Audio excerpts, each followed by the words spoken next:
नमस्ते बहनों, मैं आज आपको शनिवार व्रत कथा सुना रही हूँ। एक समय स्वर्गलोक में सबसे बड़ा कौन है कि प्रश्न पर 9 ग्रहों में वाद विवाद हो गया। विवाद इतना बड़ा कि परस्पर भयंकर युद्ध की स्थिति बन गई। निर्णय के लिए सभी देवता देवराज इंद्र के पास पहुँचे और बोले, हे देवराज, आपको निर्णय करना होगा कि हम में से सबसे बड़ा कौन है। देवताओं का प्रश्न सुनकर इंद्राज उलझन में पड़ गए। इंद्र बोले, मैं इस प्रश्न का उत्तर देने में असमर्थ हूँ। हम सभी पृथ्वी लोक में उज्जैनीय नगरी में राजा विक्रमादित्य के पास चलते हैं। देवराज इंद्र सहित सभी ग्रह देवता उज्जैनीय नगरी पहुँचे। महल में पहुंचकर जब देवताओं ने उनसे अपना प्रश्न पूछा तो राजा विक्रमादित्य भी कुछ देर के लिए परेशान हो उठे, क्योंकि सभी देवता अपनी अपनी शक्तियों के कारण महान थे। किसी को भी छोटा या बड़ा कह देने से उनके क्रोध में प्रकोप से भयंकर हानि पहुंच सकती थी। अचानक राजा विक्रमादित्य को एक उपाय सूझा और उन्होंने विभिन्न धातुओं स्वर्ण, रजत, चांदी, कांसा, ताम्र, सीसा, रागा, जस्ता, अभ्रक व लोहे के 9 आसन बनवाए। धातुओं के गुणों के अनुसार सभी आसनों को एक दूसरे के पीछे रखवा कर उन्होंने देवताओं को अपने अपने सिंहासन पर बैठाने को कहा। देवताओं के बैठने के बाद राजा विक्रमादित्य ने कहा, आपका निर्णय तो स्वयं हो गया। जो सबसे पहले सिंहासन पर विराजमान है वही सबसे बड़ा है। राजा विक्रमादित्य के निर्णय को सुनकर शनि देवता ने सबसे पीछे आसन पर बैठने के कारण अपने को छोटा जानकर क्रोधित कहा, राजा विक्रमादित्य, तुमने मुझे सबसे पीछे बैठाकर मेरा अपमान किया है। तुम मेरी शक्तियों से परिचित नहीं हो। मैं तुम्हारा सर्वनाश कर दूंगा। शनि ने कहा, सूर्य एक राशि पर 1 महीने, चंद्रमा 2.25 दिन, मंगल 1.5 महीने, बुध और शुक्र 1 महीने, बृहस्पति 13 महीने रहते हैं, लेकिन मैं किसी राशि पर 7.5 वर्ष 7.5 तक रहता हूँ। बड़े बड़े देवताओं को मैंने अपने प्रकोप से पीड़ित किया है। राम को 7.5 के कारण ही वन में जाकर रहना पड़ा और रावण को 7.5 के कारण ही युद्ध में मृत्यु का शिकार करना पड़ा।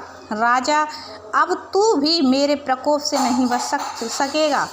इसके बाद अन्य ग्रहों के देवता तो प्रसन्नता के कारण साथ चले गए, परंतु शनिदेव बड़े क्रोध के साथ वहां से विदा हुए। राजा विक्रमादित्य अब पहले की तरह ही न्याय करते रहे। उनके राज्य में सभी स्त्री पुरुष बहुत आनंद से जीवन यापन कर रहे थे। कुछ दिन ऐसे ही बीत गए।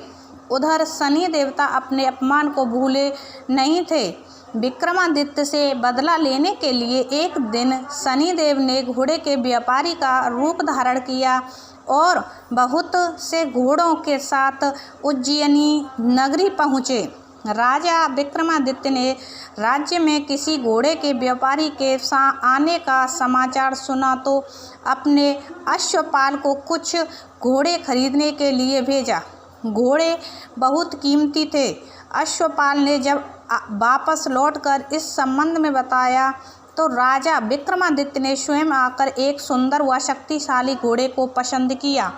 घोड़े की चाल देखने के लिए राजा उस घोड़े पर सवार हुए तो वह घोड़ा बिजली की गति से दौड़ पड़ा। तेजी से दौड़ता घोड़ा राजा को दूर एक जंगल में ले गया और फिर राजा को वहां गिराकर जंगल में कहीं गायब हो गया। राजा अपने नगर को लौटने के लिए जंगल में भटकने लगा, लेकिन उन्हें लौटने का कोई रास्ता नहीं मिला। राजा को भूख प्यास लग आई। बहुत घूमने पर उसे एक चरवाहा मिला। राजा ने उससे पानी मांगा। पानी पीकर राजा ने उस चरवाहे को अपनी अंगूठी दे दी। फिर उससे रास्ता पूछकर वह जंगल से निकलकर पास के नगर में पहुंचा। राजा ने एक सेठ की दुकान पर बैठकर कुछ देर आराम किया।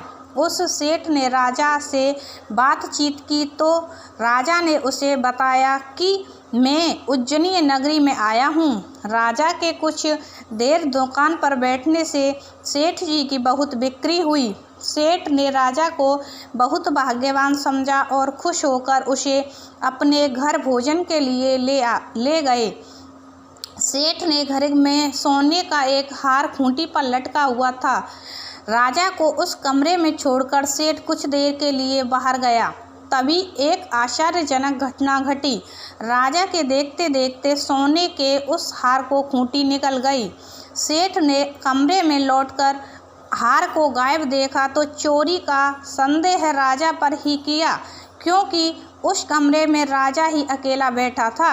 सेठ ने अपने नौकरों से कहा कि इस परदेशी को रस्सियों से बांधकर नगर के राजा के पास ले चलो। राजा ने विक्रमादित्य से हार के बारे में पूछा तो उसने बताया कि उसके देखते खूंटी ने हार को निगल लिया था। इस पर राजा ने क्रोधित होकर चोरी करने के अपराध में विक्रमादित्य के हाथ पांव काटने का आदेश दे दिया। राजा विक्रमादित्य के हाथ पांव काटकर उसे नगर की सड़क पर छोड़ दिया गया। कुछ दिन बाद एक तेली उसे उठाकर अपने घर ले गया और उसे अपने कोल्हू पर बैठा दिया। राजा आवाज़ देकर बैलों को हाँकता रहता। इस तरह तेली का बैल चलता रहा और राजा को भोजन मिलता रहा। शनि के प्रकोप की 7.5 पूरी होने पर वर्षा ऋतु प्रारंभ हुई। राजा विक्रमादित्य एक रात मेघ मल्हार गा रहा था कि तभी नगर के राजा की लड़की राजकुमारी मोहिनी रथ पर सवार उस तेली के घर के पास से गुजरी। उसने मेघ मल्हार सुना तो उसे बहुत अच्छा लगा और दासी को भेजकर गाने वाले को बुला लाने को कहा। दासी ने लौटकर राजकुमारी को अपंग राजा के बारे में सब कुछ बता दिया। राजकुमारी उसके मेघ मल्हार से बहुत मोहित हुई, अतः उसने सब कुछ जानकर भी अपंग राजा से विवाह करने का निश्चय कर लिया। राजकुमारी ने अपने माता पिता से जब यह बात कही तो वे हैरान रह गए। रानी ने मोहिनी को समझाया, बेटी तेरे भाग्य में तो किसी राजा की रानी होना लिखा है, फिर तू उस अपंग से विवाह करने अपने पांव पर कुल्हाड़ी क्यों मार रही है। राजकुमारी ने अपनी जिद नहीं छोड़ी। अपनी जिद पूरी कराने के लिए उसने भोजन करना छोड़ दिया और प्राण त्याग देने का निश्चय कर लिया। आखिर राजा रानी को विवश होकर अपंग विक्रमादित्य से राजकुमारी का विवाह करना पड़ा। विवाह के बाद जब राजा विक्रमादित्य और राजकुमारी तेली के घर में रहने लगे, उसी रात स्वप्न में शनिदेव ने राजा से कहा, राजा तुमने मेरा प्रकोप देख लिया, मैंने तुम्हें अपने अपमान का दंड दिया है। राजा ने शनिदेव से क्षमा करने को कहा और प्रार्थना की, हे शनिदेव आपने जितना दुख मुझे दिया है अन्य किसी को ना देना। शनिदेव ने कुछ सोचकर कहा, राजा मैं तुम्हारी प्रार्थना स्वीकार करता हूँ। जो कोई स्त्री पुरुष मेरी पूजा करेगा, शनिवार को व्रत करके मेरी व्रत कथा सुनेगा, उस पर मेरी अनुकंपा बनी रहेगी। प्रातःकाल राजा विक्रमादित्य की नींद खुली तो अपने हाथ पांव देखकर राजा को बहुत खुशी हुई। उसने मन ही मन शनिदेव को प्रणाम किया। राजकुमारी भी राजा के हाथ पांव सभी सलामत देखकर आश्चर्य में डूब गई। तब राजा विक्रमादित्य ने अपना परिचय देते हुए शनिदेव के प्रकोप की सारी कहानी सुनाई। सेठ को जब इस बात का पता चला तो दौड़ता हुआ तेली के घर पहुंचा और राजा के चरणों में गिरकर क्षमा मांगने लगा। राजा ने उसे क्षमा कर दिया, क्योंकि यह सब तो शनिदेव के प्रकोप का कारण था। सेठ राजा को अपने घर ले गया और उसे भोजन कराया। भोजन कराते समय वहाँ एक आश्चर्यजनक घटना घटी। सबके देखते देखते उस खूंटी ने हार उगल दिया। सेठ जी ने अपनी बेटी का विवाह भी राजा के साथ कर दिया और बहुत से स्वर्ण आभूषण धन आदि देकर राजा को विदा किया। राजा विक्रमादित्य राजकुमारी मोहिनी और सेठ की बेटी के साथ उज्जैनी पहुँचे तो नगर वासियों ने हर्ष से उनका स्वागत किया।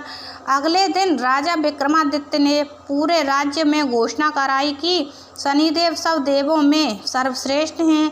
प्रत्येक स्त्री पुरुष शनिदेव को उनका व्रत करे और व्रत कथा अवश्य सुने। राजा विक्रमादित्य की घोषणा से शनिदेव बहुत प्रसन्न हुए।